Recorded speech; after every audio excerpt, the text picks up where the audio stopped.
আসসালামু আলাইকুম ভিউয়ার্স, সবাইকে স্বাগত জানাচ্ছি আমার আজকের রেসিপিটি দেখার জন্য। আজকে আমি আপনাদের সাথে একটি গরম গরম ঝাল ঝাল দুর্দান্ত একটি রেসিপি নিয়ে হাজির হয়েছি। আর এই রেসিপিটির নাম হচ্ছে, গ্রামের ভাষায় অর্থাৎ আঞ্চলিক ভাষায় এই রেসিপিটির নাম হচ্ছে ভর্তা নাড়া।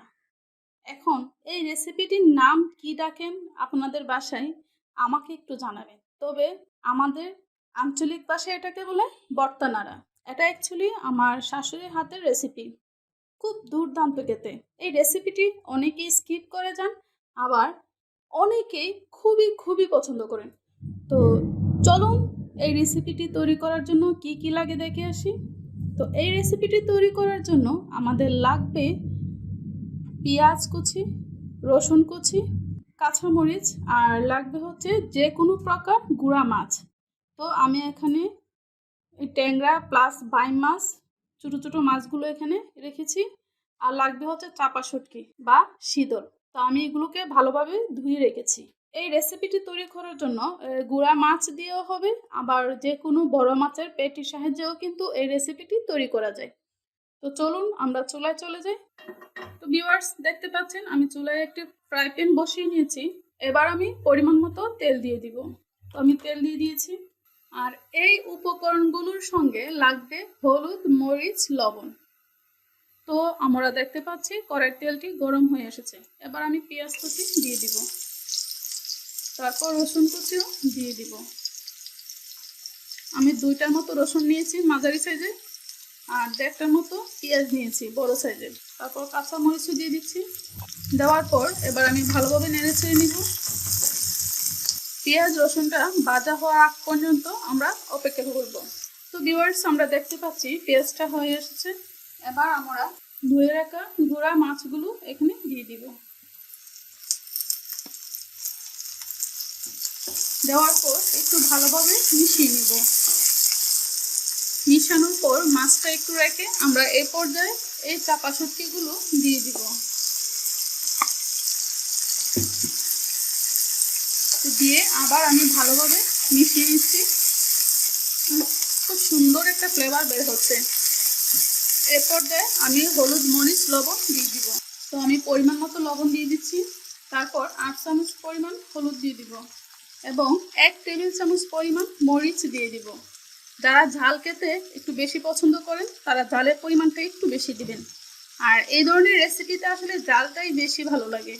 একটু বেশি ঝাল দিলে অনেক ভালো লাগে খেতে। তো আমি 1.5 চামচ পরিমাণ মরিচ দিয়ে দিচ্ছি।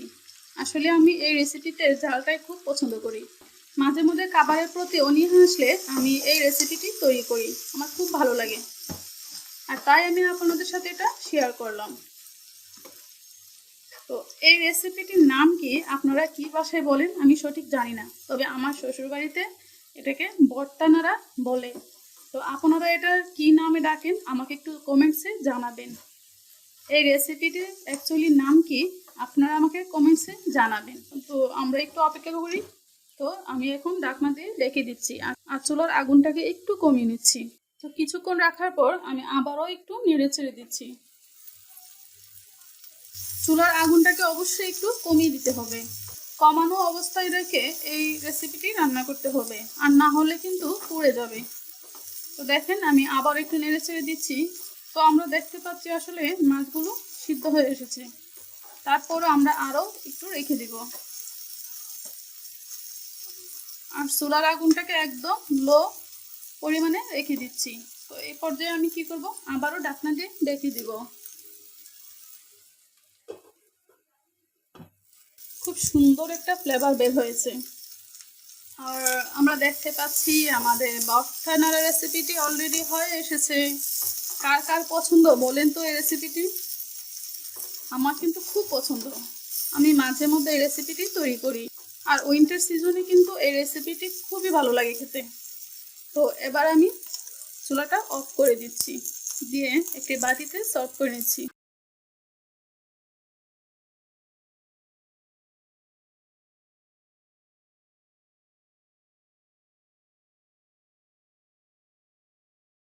আর এই রেসিপিটি যদি আপনাদের কাছে ভালো লাগে তাহলে অবশ্যই ভিডিও নিচে একটি লাইক দিবেন আর কমেন্টস করে আমাকে জানাবেন আপনাদের কাছে কেমন লাগলো। আর সাবস্ক্রাইব করে আমার চ্যানেলের পাশে থাকবেন। এতে করে এমন সুন্দর সুন্দর লোভনীয় রেসিপি আপনারা খুব সহজে পেয়ে যাবেন। তো দেখা হবে নেক্সট নতুন কোনো রেসিপি নিয়ে। ভালো থাকেন, সুস্থ থাকেন। আল্লাহ হাফেজ।